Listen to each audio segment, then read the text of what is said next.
Today I'm going to be sharing the results of another hydroponic nutrient trial for microgreens, this time testing out this MicroLife Ocean Harvest 423 against regular water. So stay tuned for the results of the experiment.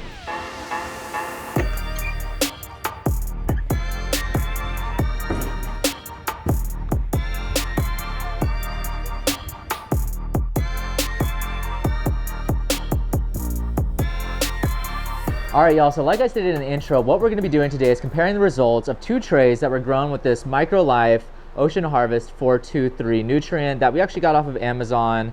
And if you guys are curious why we're doing this, there are a ton of nutrients out there to be used in the agriculture field. So what we do is we like to try to test them out, grow some microgreens with it, and see what kind of effects it does on the crop itself. Does this improve the growth? Does it change the flavor? Does it change the coloration? Because these are all things that have happened in the past with different nutrients. And so that's what we like to do for you guys, is go ahead and test that out. Now let's go ahead and talk a little bit about the nutrient itself. So like I said, I got this off of Amazon. This is a 10-pound liquid fertilizer. So this is something that is, let's see what it's made of. It says it's derived from a combination of Eclononia maxima kelp, so kelp, fish. Man, I can't talk right now. Fish hydrosalate, which is hydrosalate, I'm pretty sure is cold extraction of fish, so it's not heated, which keeps it organic, because if you heat fish emulsion is heated up fish, I'm pretty sure, versus fish hydrolysate is non-heated. And it's got blackstrap molasses, humic acid, fulvic acid, and yeah, it says no heat is used in the manufacturing process to ensure the purity of the ingredients. Cold extraction of fish, so it's not heated. Now the one thing that I'm a little wishy-washy with is the fish, and that's just personally because Manny and I have watched a lot of documentaries about fish farming and how a lot of farmed fish are getting mixed into regular fish supplies. The toxicity of those fish from the pesticides, the fungicides, all the stuff, the feed that they actually give them is usually pretty littered in toxicity.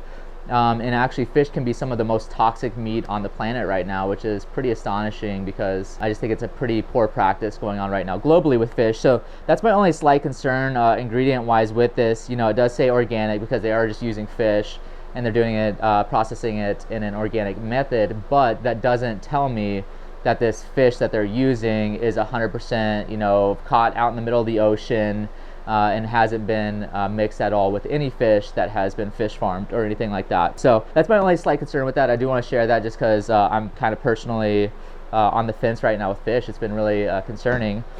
So you guys should check out some, I'll link some of the videos in the description below for some of these farmed fish videos, because I think it's pretty bizarre what's going on. Anywho, so let's go ahead and talk about the results for what happened. So first let's start with what this test is. We did 4 trays here.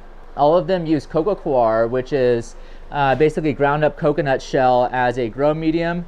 We use that in all 4 of the trays, and we use 6 cups of that per tray to keep it all even. And then we use 15 grams of Long Island improved Brussels sprouts per tray.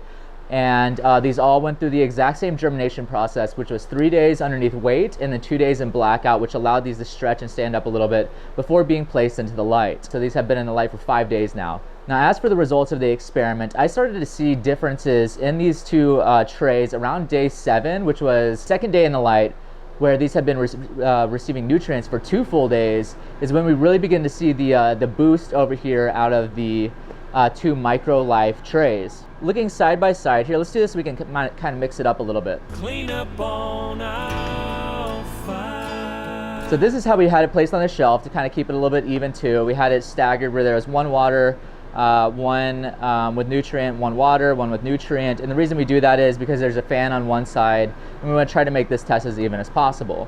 So just kind of looking at these, if you get down low and you look at all these trays side by side, you will notice that the 2 pink trays, which are the nutrient additive trays, do have a bit fuller of growth to them. They are kind of going over the edge a little bit more. You can notice in the cotyledon size on the top that they are a little bit more developed than you see on the majority of the tray over here for the just water trays, which are the 2 green trays. And overall, I do see a benefit of using this nutrient so far in the growth. Now my question is, how's it going to taste?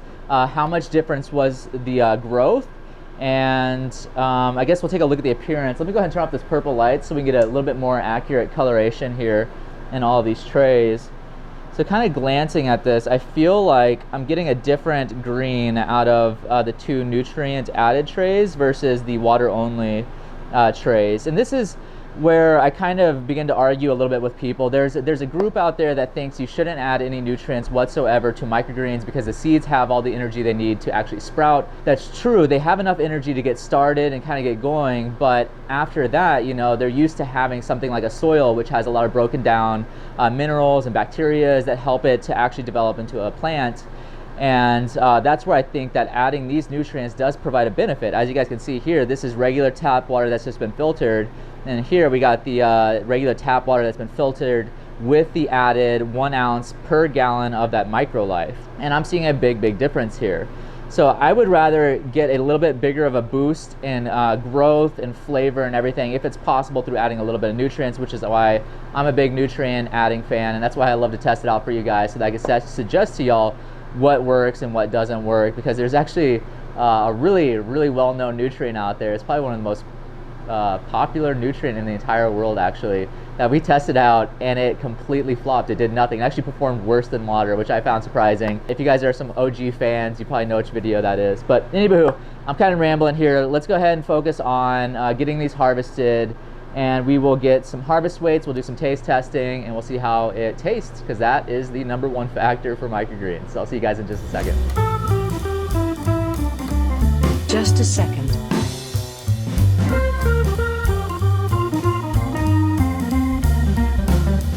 Just a second. Just a second. Okay, so I finished harvesting all 4 of the trays. Let's go ahead and discuss the harvest weights. Starting off with the water trays, one tray had a harvest weight of 153 grams, and the other tray had a harvest weight of 158 grams, which makes our average 155.5. As for the MicroLife trays, one had a harvest weight of 184 grams, so that was a pretty substantial jump there. And then the other tray had a similar harvest weight to the water at 158 grams, which makes the average for that group 171 grams. So in favor of the harvest weight was the MicroLife. It was mainly that one tray that really pulled the weight there. Wow. With the 184 grams. But outside of that, the other tray actually had a similar harvest weight. Even though the cotyledons were much more developed and the tray looked a lot fuller, it still had the same harvest weight as one of the water trays. So that was actually pretty surprising to me. So now let's go ahead and discuss the added costs of adding the MicroLife to this. So like I said, that was a 10-pound bottle, which is actually 1 gallon of the MicroLife, and it cost us $65.17 to purchase that. And then so if you break that down, the per ounce cost for 1 ounce is 51 cents per ounce, and we used 2.5 ounces for a 2.5 gallon bucket, which came out to a total cost of $153 of added cost to that bucket. And that means that per tray, we divide that by half, so it'd be about 77 cents per tray to add this nutrient to it to get what seemed to be a little bit of a beneficial boost. All right, so let's go ahead and jump into a taste test now that we talked about the harvest weight and the cost. So over here, this is the MicroLife one. I'm just gonna go ahead and pull some out here, and I want to discuss what I saw when I was harvesting as well. Here is some water group. So the first thing I am noticing is that the water group does have a beautiful little purple stem down here that I am not seeing any of in the MicroLife group. Now this purple could be a stress response. Sometimes when plants are stressed, they will develop different colored stems. For example, we do that with dehydrating sunflowers. You can get red stems by taking away some of the water, dehydrating them. It stresses them out and makes them develop a really beautiful, like speckled red stem that actually does add to the flavor. It, in our opinions, it adds a bit of a nutty flavor, and it's really awesome. So it's pretty cool seeing that the water groups have this beautiful purple. And it's a little unfortunate that the MicroLife didn't have it, but again, it could be that the MicroLife had everything it needed nutrient-wise and did not get stressed in any way. So let's go ahead and flip this around and take a look at the cotyledons, which are these beautiful little leaves here. So looking at these side by side, I would say that the colors seem pretty close, but it does seem to be a little bit darker over here on the MicroLife group. And they do feel to be a little bit fuller, like I showed you guys in the beginning. with the MicroLife. Those cotyledons do look to be a little bit bigger, but overall I'm happy with both of these groups. I think that they both have some really beautiful white stems. I feel like these stems on the MicroLife seem to be a bit whiter in color than the water groups. These seem to have a little bit more of like a green yellow, as opposed to it looks like a nice white on the stems of that MicroLife group right there. So that's it for first glance at something I just noticed as well.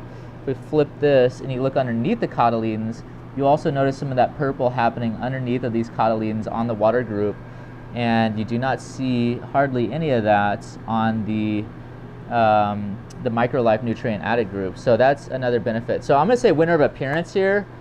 Honestly, I'm gonna go with the water group. I love that beautiful purple down in the stem, and I like seeing that little bit of speckling purple underneath the cotyledon. It adds a lot of depth to it, in my opinion, although I do think that the product on the MicroLife site is really gorgeous. Having that really crisp looking white stem, to me, says very, very healthy. So that is, it's pretty hard to choose, but I like color, so I'm a simple man like that. I'm a simple man.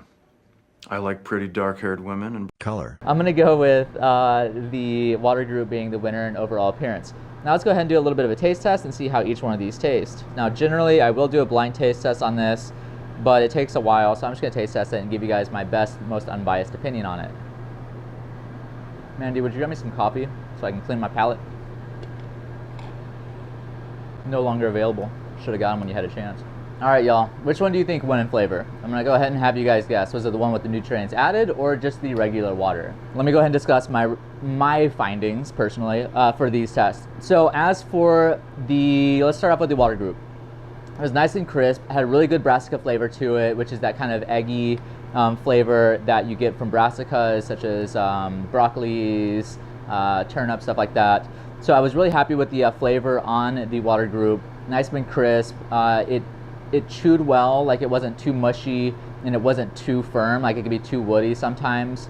So overall, I really did enjoy the water group. As for the nutrient added group, it had similar texture, but I didn't really enjoy the taste as much as I did the water. I noticed there was something different to it. It was something not enjoyable. It tasted, I don't know how to describe that. Yeah, it's like a bit of a bitter, almost sea-ish. Like it kind of reminds me of when we tried a sea mineral and it came out like extra salty. Remember, I forget which one that was. It was one of the sea minerals that we tried and made it taste like really salty. I'm noticing like a hint of salt, and I'm noticing a bitterness to it that I'm not particularly enjoying. Like whenever we use things like Ocean Solution 2-0-3, we don't get any of this like salty flavor to the crop. And in fact, it really adds to the flavor. I feel like we get some really great growth and taste out of it. Mandy said that it kind of tastes like it smells. Whenever we mix up the nutrient, it's a bit of a brown. It's got a very, anytime you use like kelps and fish emulsions and stuff like that, it does have a pretty pungent scent to it for the most part. So she said it kind of tastes like it smells, and that's, I could agree with that statement. So winner of overall flavor, I'm gonna have to go with the water group on this one. I think that it did a great job on the flavor. We didn't have any weird bitterness, and we didn't have like a fishy kind of flavor to it. So a little bit disappointing. So we've talked about harvest weight. That was the MicroLife. Appearance, I chose the water. Flavor, I chose the water. Cost, we discussed cost. It added 77 cents per tray to get that tiny little bit of boost in growth. I don't feel that that's really worth it for about $1 per tray. I feel like there's Fox Farms, the soil additive that we use, that was about, I think it's like 8 cents per tray or something was the added cost, and it gave us a lot better growth and flavor, or other liquid nutrients like Ocean Solution or something like that. I feel like would give us much better growth here. So my overall decision on this product from the first test, now keep in mind this is just one test. We will likely do a lot more tests with it because we have so many nutrients. Actually, I'm going to be doing a test with this versus Farmer's Pride, which is something I'm testing up here. This is water versus Farmer's Pride right here. I'm going to be harvesting this probably tomorrow or the day after. And then I've got all these up here germinating to be a mass comparison for MicroLife versus Farmer's Pride to see how that turns out. So we're gonna do a little bit more testing with this to see how it actually performs over several tests, but so far I'm gonna give this a big thumbs down. I'm not gonna be suggesting this to anybody. Perhaps this might be nice out in the garden or something, but so far for microgreens, I didn't enjoy the benefit. It didn't really provide us the value comparative to the cost, and in fact I would not really push this product onto people. It looked kind of pretty with the white stem, but I wouldn't try to have anybody eat this. That's not something I want. Whenever people taste microgreens, to really enjoy the entire experience. And if you're new to it, I want you to have the best tasting product available. And for me, I would just stick with plain water on this one and steer clear of the MicroLife Ocean Harvest. So again, we'll be doing some more tests with this. I hope that you guys enjoyed this video. If you did, please give us a thumbs up. If you dislike this video, give us a thumbs down. If you have any questions or comments or any suggestions or any remarks that you'd like to make about me, leave them in the comment section below. Again, I'm going to be posting some links in the description below about some of those fish videos that we've been talking about the fish farming industry. I think it's pretty interesting for those of you who do consume fish or are just interested in what's going on in the oceans and rivers around the world. Our Instagram and our Facebook are both @OnTheGrowFarms, or I'm gonna do it over here rather.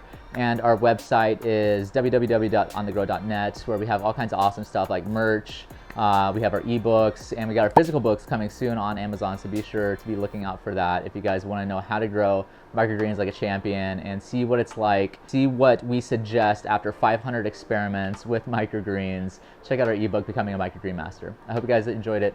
Have a great day. Keep on believing.